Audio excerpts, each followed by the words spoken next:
Prince Charles's favourite alternative pharmacy is tonight being attacked by the Royal Pharmaceutical Society for suggesting that homeopathic remedies can be used to prevent serious diseases such as typhoid, polio and malaria. The Society told Newsnight they're shocked that anyone would suggest using those products instead of vaccinations and drugs which have been proven to work. But the government seems confused about what to do. They've just banned alternative practitioners for claiming that homeopathic products are medicines unless they can prove they work. But the ban only applies when they're used to treat animals, not people. Palav Ghosh investigates.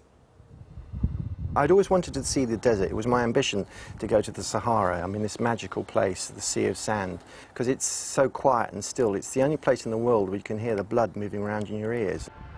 It was a lifelong dream for Mark Wilde to make this documentary in the desert, but it soon turned into a nightmare. One more day and I would have been dead.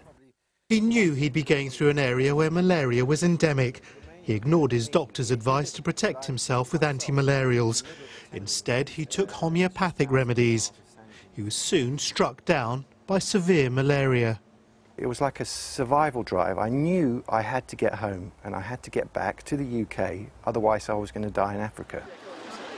As soon as he got back, Mark's doctor sent him straight to the London School of Tropical Medicine.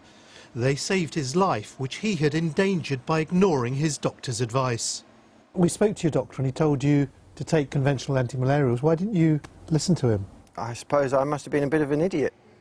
The doctor doesn't blame Mark. He thinks the fact that the government allows the NHS to fund homeopathic remedies for minor ailments gives homeopaths credibility.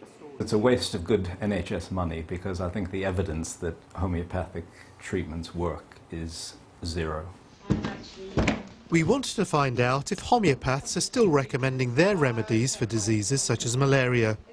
We sent a researcher to secretly film at a practice in North London. She said she was about to travel through southern Africa. The orthodox treatments don't guarantee you either any more than homeopathic ones, no? Would you say that? Yes, I would say that. I would say that definitely. I mean, I don't know for sure, but it may be that orthodox treatments have, you know, let's say 70% chance of protection. Homeopathy might be 60, 65. I don't know. I'm plucking those out of thin air. The homeopath gave our researcher these tablets, which say they have a 30C dilution. So what does that mean? Well, the principle is to find a substance which causes similar symptoms to the disease that you're trying to treat, and then dilute it. The more dilute, the more potent. If I take a drop of substance and put it in a test tube of water, just one drop, let's say for the sake of argument, that has 1 part in 1,000 of the original substance. If I then take a drop from that and put it in a second test tube, that has 1 part in 1,000,000. Homeopaths say it must be much weaker. To get a dilution of 30C, we're not even talking about a drop in a flowing river. Homeopathic remedy needs to be even more dilute than that. Quite literally the equivalent of a drop in the ocean. By the standards of modern medicine, that's quite an unusual idea. What have we got? It's an idea ridiculed by Mitchell and Webb in their sketch Homeopathic Accident and Emergency. Okay, he's stabilising. Now, does anybody know what sort of car hit him? Blue 4-1-Deo, apparently. Right, get me a bit of Blue 4-1-Deo, put it in water, shake it, dilute it, shake it again, dilute it again, do some more shaking, dilute it some more, and then put 3 drops on his tongue. If that doesn't cure him, I don't know what will. 4 years ago, Newsnight secretly filmed pharmacists offering homeopathic treatments for malaria. As a result, a number were charged by the regulator. But it's taken so long for the cases to come to a hearing, the cases may now be dropped. Anyone can call themselves a homeopath, but if you're a pharmacist like this one, you can't put people's lives at risk by telling them to take homeopathic remedies instead of real drugs when they're seriously ill. So what are the pharmacists saying now? Well, we took this leaflet from this pharmacist to Ainsworth's. It says we offer homeopathic alternatives to conventional travel immunisations, and it says examples of diseases include typhoid, polio and of course malaria. It says that since these remedies have not been tested in clinical trials, they're unable to make claims about effectiveness, but it does say reassuringly, we rely on anecdotal evidence of those who've chosen to use them successfully throughout the world. We took the leaflet to the Royal Pharmaceutical Society. We're very, very shocked that this leaflet is actually available. We would be very concerned if a patient took a homeopathic preparation, perhaps travelling to an area where there may be yellow fever, typhoid, malaria, they believing they were safe when in fact they wouldn't be safe. And here's the advice of the government's own chief scientist.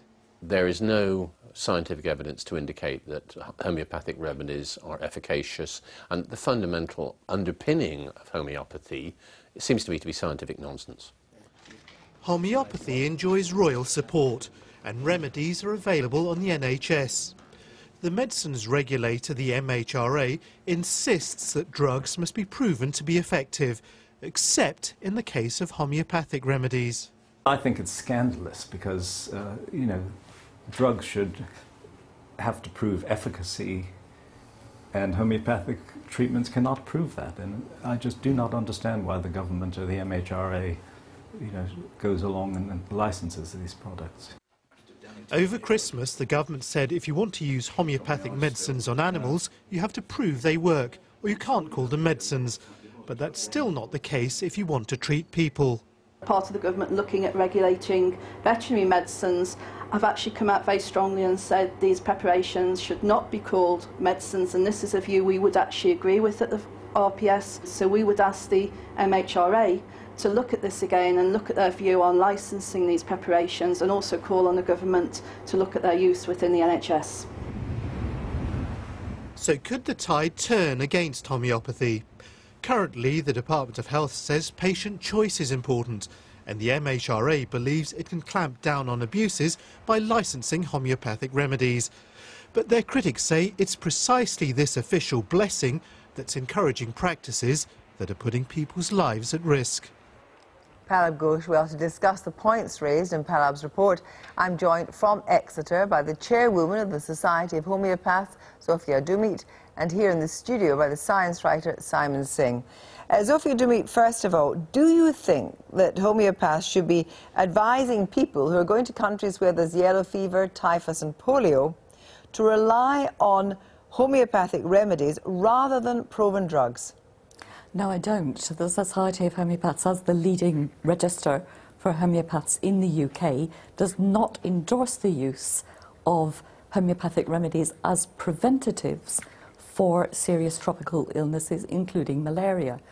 What we do guide our members to say to patients is that any evidence is currently anecdotal and therefore speculative in relation to those remedies for those specific conditions. So would it not be clear simply to say to your homeopathic practitioners, under no circumstances offer in any shape or form anything other than proven drugs for countries where there's dreadful diseases prevalent? That's an interesting question, and I think that the issue here is often that patients themselves are making a choice in relation to what they would like to use, because for a variety or a range of reasons they don't feel comfortable or feel that it is appropriate for them to use conventional medicine. And yet there should be a warning. It's interesting that in fact these remedies can't be called medicines when it comes to cats and dogs, but it'd be called remedies when it comes to humans. Do you agree with that? We are working very closely with the MHRA, the Homeopathic Medicines Regulatory Agency, in relation to their current consultation on the sort of information that is given to patients who purchase over-the-counter homeopathic remedies. Thank you very much for the moment. Simon Singh, it's obvious that cats and dogs can't make decisions for themselves, but part of the government's view is that people have the right to make the choice, and they can read the literature and they can make up their own mind. Choice is fine as long as it's based on accurate information, and the information that's being given out by pharmacists, by celebrities endorsing homeopathy, by the NHS offering homeopathy. There's the implication here that homeopathy must be effective, otherwise people wouldn't sell it, profit from it, offer it in the high street. And I'm utterly shocked that we have a woman here saying that she's not going to forbid her members from offering homeopathic prevention of malaria to the general public. We have people coming back from tropical countries with multiple organ failure having used homeopathy, and yet this woman's not prepared to stop it. I was here 4 years ago when Newsnight did your last investigation, and BBC Scotland have done an investigation, BBC South West have done an investigation. The BBC are the only people regulating homeopathy at the moment because the society itself seems to be oblivious of its responsibility. Yes, Zoffer. I would disagree very strongly with you there, Simon. We are a responsible organisation and we do issue very clear guidance to members in relation to what they should say to patients who are seeking an alternative. Sure, it should be an absolute... Sure, you should actually, in a sense that, you know, you would regard yourselves presumably as a professional body. So as a professional body, shouldn't you actually not be issuing guidance, but saying you will not be allowed to belong to any homeopathic organisation if you continue to offer people these supposed remedies for things like typhus and yellow fever? I'd like to take a step back here and actually tell a story about 20... No, can I just ask you, because we don't actually have a time, unfortunately, for a story. It just seems a very clear yes or no. Should you be saying to people who are involved in your association, if you continue to promote the idea that homeopathic remedies, simply by anecdotal evidence, might be okay for those people should not belong to your association?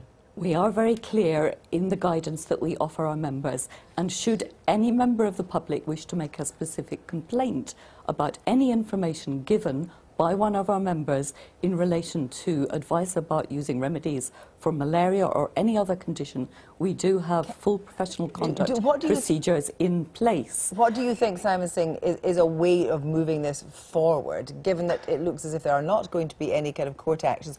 What is the way of moving this forward? It's about education? Well, it's good to hear the Royal Pharmaceutical Society taking some firm statements here. It would be good if the government acted, it would be good if people... Because the society itself is incapable of policing itself. 4 years ago, we offered them a transcript of one of their members who had offered homeopathic protection against malaria. They said he acted professionally. They've had no discipline against that person as far as I know.